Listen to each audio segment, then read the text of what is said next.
Indian TV news, देश का तेजी से बढ़ता न्यूज नेटवर्क। आप देख रहे हैं इंडियन टीवी न्यूज़ और आज हम आए हैं जिला सिवनी में एक ऐसी जगह में जो यहाँ पे स्वदेशी के तहत बैटरी मैन्युफैक्चर का काम होता है और इसे स्टार्टअप इंडिया के आधार पे स्वदेशी उद्योग के तौर पे खोला गया है। तो हम उनसे पूछेंगे कि किन किन समस्याओं से जूझना पड़ा इनको इस उद्योग को लगाते समय। आप देखिए यहाँ पे कैसे काम चल रहा है, किस तरीके से यहाँ पे लेबर लगी हुई है, काम बैटरी का जो बनाया जा रहा है। देखिए ये क्या बना रहे हैं भैया?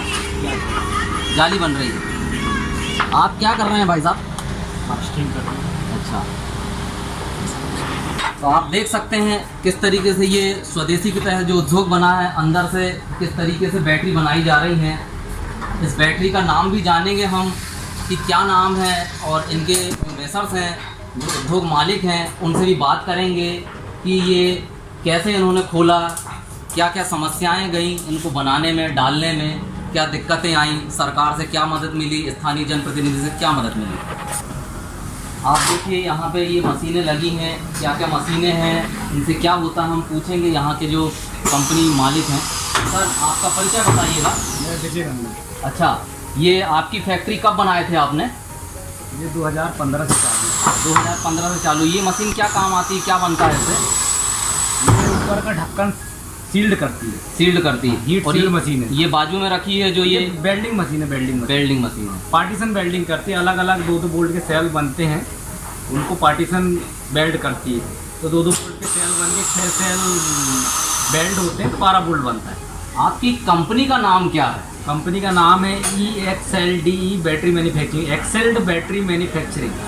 तो आप जब इस उद्योग को डाल रहे थे तो किन किन समस्याओं से जूझना पड़ा आपको? देखिए समस्याएं तो, पहली समस्याएं तो लोन को लेकर जी है ना, लोन के लिए बहुत समस्या हुई जी। उसके बाद फिर दूसरी समस्या जो है ट्रेडमार्क को लेकर हुई। ट्रेडमार्क को लेकर समस्या ऐसी हुई कि हमने ट्रेडमार्क आवेदन किया था 2016 में, और 2016 के बाद हमारा ट्रेडमार्क में अपोजिशन आया एक्साइड इंडस्ट्री लिमिटेड। 2017 में उन्होंने अपोजिशन लगा दिया। उसके बाद हमने पूरी फार्मेलिटी कर दिया। 2018 में फार्मेलिटी पूरी हो गई, लेकिन विभाग इसमें जो है अपना डिसीजन नहीं दे रहा। इसके लिए हमने जो है बहुत उनको आवेदन निवेदन किया। उन्होंने जो है उसमें बस एक ही जवाब देते थे कि 15 से 20 साल अपोजिशन की पेंडेंसी है, इसलिए इसमें जो है अभी डिसीजन देना संभव नहीं है। हमने बार बार निवेदन, तो 2-2 बोल्ट के सेल बन के 6 सेल वेल्ड होते हैं तो 12 बोल्ट बनता है। आपकी कंपनी का नाम क्या है? कंपनी का नाम है EXLDE battery manufacturing, excelled battery manufacturing. तो आप जब इस उद्योग को डाल रहे थे तो किन किन समस्याओं से जूझना पड़ा आपको? देखिए समस्याएं तो, पहली समस्याएं तो लोन को लेकर जी है ना, लोन के लिए बहुत समस्या हुई जी। उसके बाद फिर दूसरी समस्या जो है ट्रेडमार्क को लेकर हुई। ट्रेडमार्क को लेकर समस्या ऐसी हुई कि हमने ट्रेडमार्क आवेदन किया था 2016 में, और 2016 के बाद हमारा ट्रेडमार्क में अपोजिशन आया एक्साइड इंडस्ट्री लिमिटेड का। 2017 में उन्होंने अपोजिशन लगा दिया। उसके बाद हमने पूरी फार्मेलिटी कर दिया। 2018 में फार्मेलिटी पूरी हो गई, लेकिन विभाग इसमें जो है अपना डिसीजन नहीं दे रहा। इसके लिए हमने जो है बहुत उनको आवेदन निवेदन किया। उन्होंने जो है उसमें बस एक ही जवाब देते थे कि 15 से 20 साल अपोजिशन की पेंडेंसी है, इसलिए इसमें जो है अभी डिसीजन देना संभव नहीं है। हमने बार बार निवेदन में उनको कहा भी कि सर ये बताइए कि हमारा आवेदन तो जो है ऑनलाइन है, आप जो है अपोजिशन की पेंडेंसी ऑफलाइन की बात कर रहे हैं। तो जब ऑफलाइन की पेंडेंसी है तो ऑनलाइन की पेंडेंसी जो है ऑफलाइन के साथ क्यों जोड़ रहे हैं आप? जी भाई मैंने तो अपना जो स्टार्टअप चालू किया, अपनी प्रॉपर्टी मॉर्गेज कर लोन लेकर जो है अपना व्यवसाय चालू किया। जी। अब मैं अपना व्यवसाय में अगर ट्रेडमार्क मुझे नहीं मिलेगा तो मैं ग्रोथ कैसे कर पाऊँगा? जी बिल्कुल। तो भाई मेरी प्रॉपर्टी तो फंस गई, मेरा व्यवसाय तो खड़ा हो गया ना, क्योंकि मैं काम ही नहीं कर पा रहा हूँ बड़े स्तर में। कल को और बड़े स्तर में काम करना चाहता हूँ वो भी नहीं कर पा रहा हूँ। तो उसको लेकर संसद में भी मामला उठा। 2020 में जो है माननीय सांसद डॉक्टर ढाल सिंह बिसेन जी द्वारा जो है संसद में मामला उठा। उसमें माननीय मंत्री, उद्योग मंत्री श्री सोम प्रकाश जी द्वारा जो है संतोषजनक कोई जवाब नहीं दिया गया।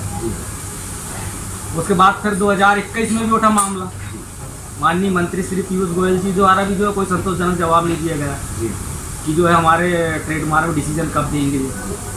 अनेकों पत्र व्यवहार किए गए, उसमें भी कोई जवाब, संतोषजनक जवाब नहीं मिला। फिर 2021 में जो है हम माननीय मंत्री जी के, माननीय प्रधानमंत्री श्री नरेंद्र मोदी जी के बंगले के सामने पूरे परिवार सहित आमरण अनशन में बैठे जी।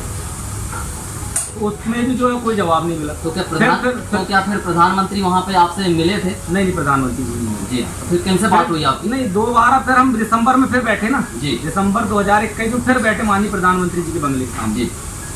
तो उन्होंने जो उनके जो अधिकारी कर्मचारी थे उन्होंने उस मामले को संज्ञान में लिया और संज्ञान में लेकर जी उसमें भी जो है कोई जवाब नहीं मिला। तो क्या फिर प्रधानमंत्री वहाँ पे आपसे मिले थे? नहीं, प्रधानमंत्री जी नहीं मिले। जी, तो फिर कैसे बात हुई आपकी? नहीं, दोबारा फिर हम दिसंबर में फिर बैठे ना जी, दिसंबर 2021 में फिर बैठे माननीय प्रधानमंत्री जी के बंगले के सामने जी। तो उन्होंने जो उनके जो अधिकारी कर्मचारी थे उन्होंने उस मामले को संज्ञान में लिया और संज्ञान में लेकर जो है 20 दिसंबर 2021 को तत्काल उनके आदेश पे जो है सुनवाई का आदेश किया गया विभाग द्वारा, ट्रेडमार्क कार्यालय मुंबई द्वारा। तो उसमें हियरिंग लगाई उन्होंने। हियरिंग लगाने के बाद जो है उसमें फर्स्ट हियरिंग जो लगाई थी उसमें एक्साइड इंडस्ट्री उपस्थित नहीं हुई। हम फर्स्ट हियरिंग में उपस्थित हुए, हमने हमारा जवाब दिए। फिर अधिकारी ने फिर दूसरी हियरिंग लगाई, फिर उसमें हम उपस्थित हुए, एक्साइड इंडस्ट्री उपस्थित हुई।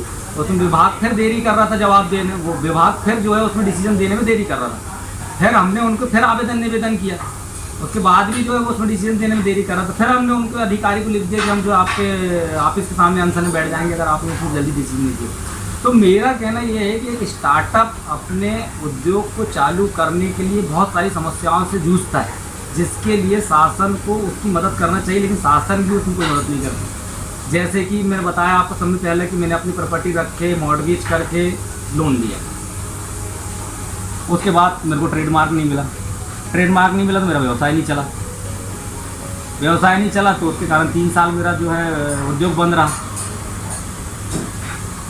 तो ऐसी बहुत सारी अनेकों समस्याएं आती हैं जिसको लेकर शासन की तरफ से कुछ कड़े रुख अपनाए जाएं, तभी तो युवा आगे बढ़े। हमको पता चला था कि दिल्ली में आपको थाने में भी बिठा दिया गया था। वो एक्चुअल उनकी प्रशासनिक कुछ कार्रवाई होती है जी, जिसको लेकर प्रधानमंत्री जी के बंगले के सामने कोई इस टाइप के, हालांकि हम तो लीगली गए थे, हम उनको फिर निवेदन किया, उसके बाद भी जो है वो उसमें डिसीजन देने में देरी कर रहा था। फिर हमने उनको अधिकारी को लिख दिया कि हम जो आपके ऑफिस के सामने अनशन में बैठ जाएंगे अगर आपने उसमें जल्दी डिसीजन नहीं दिया। तो मेरा कहना ये है कि एक स्टार्टअप अपने उद्योग को चालू करने के लिए बहुत सारी समस्याओं से जूझता है, जिसके लिए शासन को उसकी मदद करना चाहिए, लेकिन शासन भी उसमें कोई मदद नहीं करती। जैसे कि मैंने बताया आपको समय पहले कि मैंने अपनी प्रॉपर्टी रख के मॉर्गेज करके लोन लिया, उसके बाद मेरे को ट्रेडमार्क नहीं मिला तो मेरा व्यवसाय नहीं चला, तो उसके कारण 3 साल मेरा जो है उद्योग बंद रहा। तो ऐसी बहुत सारी अनेकों समस्याएं आती हैं जिसको लेकर शासन की तरफ से कुछ कड़े रुख अपनाए जाएं, तभी तो युवा आगे बढ़े। हमको पता चला था कि दिल्ली में आपको थाने में भी बिठा दिया गया था। वो एक्चुअल उनकी प्रशासनिक कुछ कार्रवाई होती है जी, जिसको लेकर प्रधानमंत्री जी के बंगले के सामने कोई इस टाइप के, हालांकि हम तो लीगली गए थे, हम वहाँ पे विधिवत हमने जो है वहाँ गृह मंत्रालय, लोकल जो है पुलिस, उनको प्रधानमंत्री कार्यालय, सबको जो है 1 महीने पहले ही हमने जो है ज्ञापन दे दिया था जी, सूचनार्थ दे दिया, तो उसके बाद ही हम वहाँ पे जाकर बैठे थे। तो पुलिस ने जनरली हमको वहाँ पे फिर जो है बिठाल के रखा, तो हमको फिर छोड़ दिया, हिदायत दी कि आप कृपया ऐसा ना करें, आप विधिवत आए। तो हमने उनको बोला कि सर हम तो विधिवत सैकड़ों बार हमने जो है वहाँ आवेदन दे चुका है, लेकिन उसमें कोई संतोषजनक जवाब नहीं मिला। तब जाकर हम माननीय प्रधानमंत्री जी के बंगले के सामने हमने ये निर्णय लिया कि उनके बंगले के सामने हम अनशन करेंगे। तो उसका परिणाम भी ये निकला कि मतलब वहाँ पूरा डिसीजन हुआ, जो 20 साल बाद डिसीजन होना था जी, उसका डिसीजन तत्काल माननीय प्रधानमंत्री जी के आदेश से हुआ। ये भी एक बड़ी वो है कि मतलब हम युवाओं को, एंटरप्रेन्योर को, स्टार्टअप को इतनी सारी समस्याएं झेलना पड़ता है। इस सारी चीज़ों को सुधारेंगे तभी जाके आत्मनिर्भर भारत और आत्मनिर्भर मध्य प्रदेश बनेगा, नहीं तो मेरे को नहीं लगता है सिर्फ कागज़ों पे चल रहा है, बाकी सारी चीज़ें तो ऐसे ही। तो आपने ये देखा और सुना, इन उद्योग के जो यहाँ के मालिक हैं इन्होंने बताया कि एक मध्यम वर्गीय परिवार से होने के नाते किन समस्याओं से जूझना पड़ता है। अगर एक आम आदमी एक उद्योग डालता है तो शासन और प्रशासन के लोगों को कितना सपोर्ट रहता है। आप देख सकते हैं कि सिवनी का एक आम व्यक्ति एक उद्योग डालता है और ना जाने। इंडियन टीवी न्यूज, देश का तेजी से बढ़ता न्यूज नेटवर्क।